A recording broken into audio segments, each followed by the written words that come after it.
Portland selects Sam Bowie. Sam Bowie, the young man who came back from a stress fracture injury, the left shin bone. He was out for 2 seasons. The Chicago Bulls pick Michael Jordan. So Michael Jordan, who right now is in Bloomington getting ready for the upcoming Olympics. In today's video, I'm going to state my case as to why, if you are in the lottery and a team that's trying to rebuild, you always go talent over fit. I think this still applies even with a good team in general. However, I'm going to specifically focus on the teams that are actually trying to rebuild. And many of y'all probably heard this Sam Bowie, Michael Jordan story. I'm going to go into even more details about this that you may not know of. As we begin, I want you to keep in mind certain things that you heard in that clip that I just played. Sam Bowie was out with serious injuries 2 seasons, and Michael Jordan was at the Olympics at the time. All right, just put a pin in that. In this draft, the Houston Rockets had the #1 pick. They picked Hakeem Olajuwon, certainly not a bad pick at all. Portland Trail Blazers get Sam Bowie, and then Chicago Bulls right after pick Michael Jordan. Now, the head coach for the Houston Rockets back then at the time, in recent years, has defended the Portland Trail Blazers picking Sam Bowie, stating that they needed a big man and he was a good fit. I'm going to give you a direct quote that Bill Fitch, who is the coach of the Houston Rockets that I'm talking about, said in defense of Jack Ramsey, who was the Trailblazers coach at the time. He said, if you asked 23 teams then if anyone looked at his need, it was a Sam Bowie. Had Sam stayed healthy, he was a can't miss. I had Sam later in New Jersey, and he was a good passing center as there was. Had Bowie stayed healthy, Jack had a chance to win championships with that team.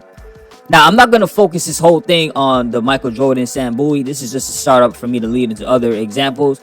But clearly, there was this notion that this is the guy that you take. You already have Clyde Drexler, who is a Hall of Fame shooting guard with the Portland Trail Blazers. And Michael Jordan, ironically, ended up facing him in NBA Finals, and that was one of them that he won, obviously.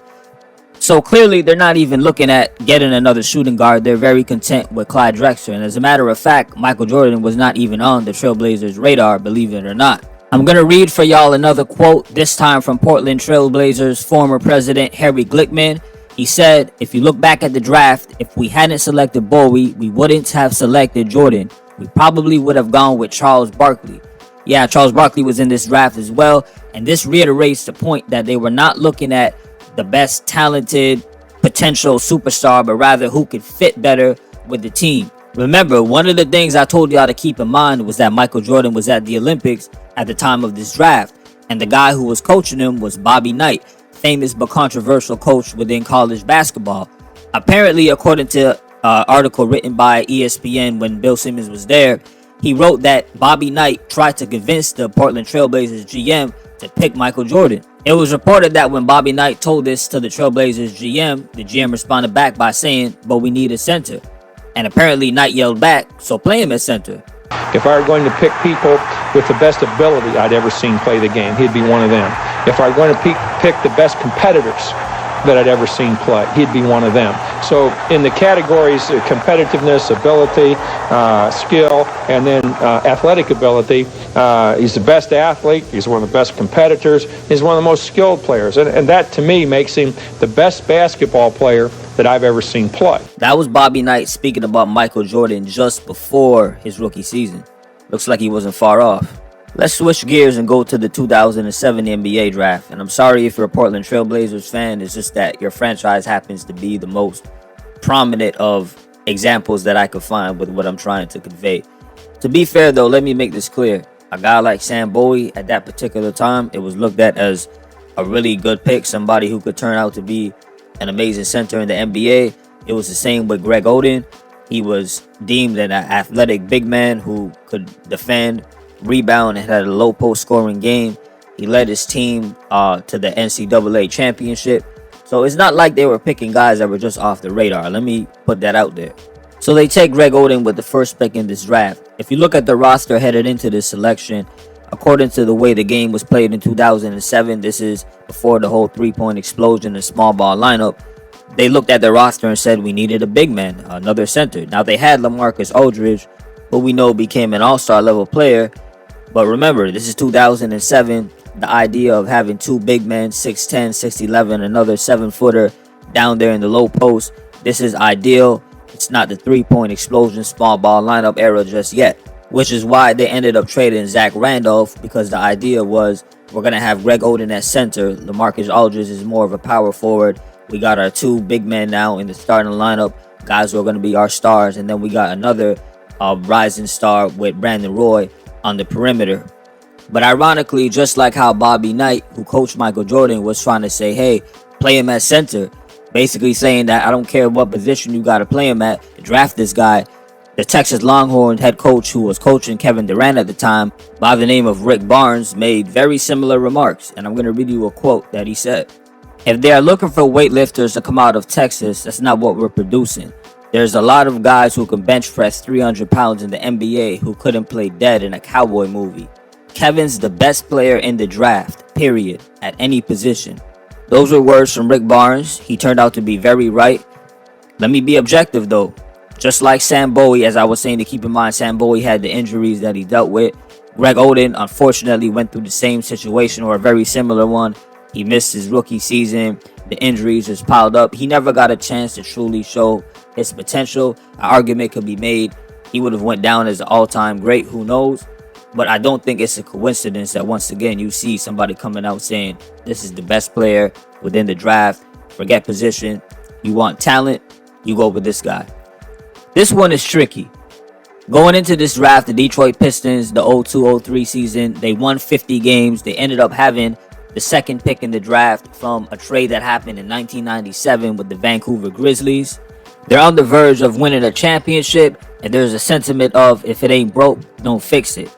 You got Carmelo Anthony on the board in this draft, Chris Bosh, Dwayne Wade, this famous 2003 draft class. They ended up going with Darko Miller because you had Chauncey Billups at point guard, who eventually became Finals MVP the year after. They had Richard Hamilton, who was their, you could say, go-to scorer. They ran a lot of plays for him, off-ball plays. Specifically, Tayshaun Prince was their wing defender.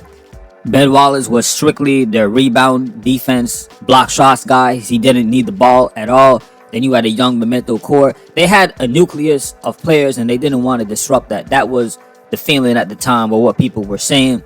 They go with Darko Miller, who's looked at as a safe sort of pick that has potentially a lot of upside. Despite all of this, and Detroit Pistons still winning the championship the year after with Darko as their rookie, Joe Dumars still expressed regret in taking this selection. Listen to what he said. After I drafted Darko, from that point on, the amount of background we do on every single player that you see us draft is ridiculous. We do as much or more background than any other team in the NBA because of that. The background on Milicic was about 20% of what we do now. I look back on it now and realize you didn't know half of the stuff you needed to know. That's a very telling quote. It's the kind of one that I would expect to hear if they didn't end up winning a championship while he was there. I think the biggest thing is his intelligence. I think he's going to have to be very intelligent to play in the center at the same time with David. I think he's agile, he's mobile. He's the kind of kid that I think will work hard during the off season. But I think where some problems will come in is defensively, when one of those big guys will have to go out on the perimeter and check a smaller forward. We are now going to take this to the 1997 NBA draft. Let's look at teams that did what I was saying. They took the best player available, regardless of matching pieces to the puzzle. And that starts with Tim Duncan, San Antonio Spurs.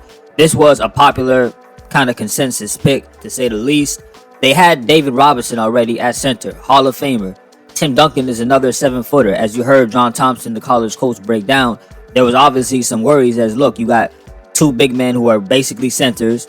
Then at the same time, they may have issues switching out on a small forward. And I was surprised to hear that in 97, because usually that's something you hear right now in this era. So you could kind of tell where the game was headed even back then. Some will say Tim Duncan was the obvious pick. There was no way they were going to turn it down. Look, I just showed y'all clear examples of people who turned down players to get a better piece that matches. They needed guards. If you look at that Spurs roster and you go through who were their point guards, shooting guards, that wasn't the strength of their team. Of course, they had David Robinson, who was an all-star, the best player at the center position.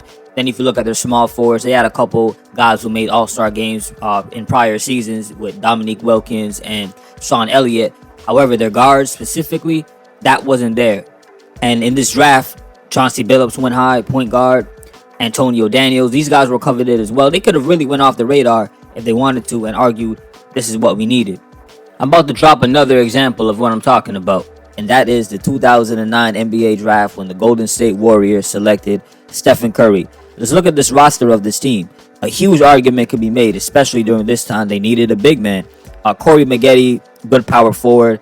Again, in this era, a 6'6" guy playing the power forward position that was considered undersized. Al Harrington was another good power forward, but again, 6'9". That's considered a little bit undersized during this time period for somebody playing the 4 spot, especially if you don't have any other prominent big man that's 6'11", 7 foot on the team that you could really lean on. Their best player was their 6'3" shooting guard, Monte Ellis, an absolute bucket, somebody who could shoot, create his own shot. You put him in the game, he could get 25 in his sleep. But that didn't stop them from still getting a guy like Steph Curry, who was about the same height and played a very similar style of game. The Golden State Warriors could have went with Jordan Hill, who was a center power forward, 6'10", considered top 5 on many scouting boards for this draft. They could have also went with Tyler Hansbrough, who was selected just a few slots after Steph Curry, but they didn't. And this wasn't necessarily an easy pick. Y'all got to remember, Steph Curry wasn't who we see him as now at this particular time, especially when the Golden State Warriors fan base was in love with Monte Ellis. And when they traded him, there was a lot of backlash because people preferred him over Steph Curry when this happened. I'm just making the argument that when you have somebody who is supposed to be a generational talent, it's too much of a risk to overlook that guy and go for a safer pick that will fit better with your team. I say go for the potential person that could become a superstar Hall of Famer. If it works, it works. If it doesn't, just chalk that up. To me, that's the whole point of an NBA draft. You're looking for the next superstar, not the next best fit. Anyways, let me know what y'all think. Comment, like, subscribe. I'm very curious as to hearing other opinions in terms of what you would go with if you were a GM and you have a bunch of players. How are you evaluating talent, your team? If you disagree, let me know why, respectfully, and it's all good. Peace and salute for listening.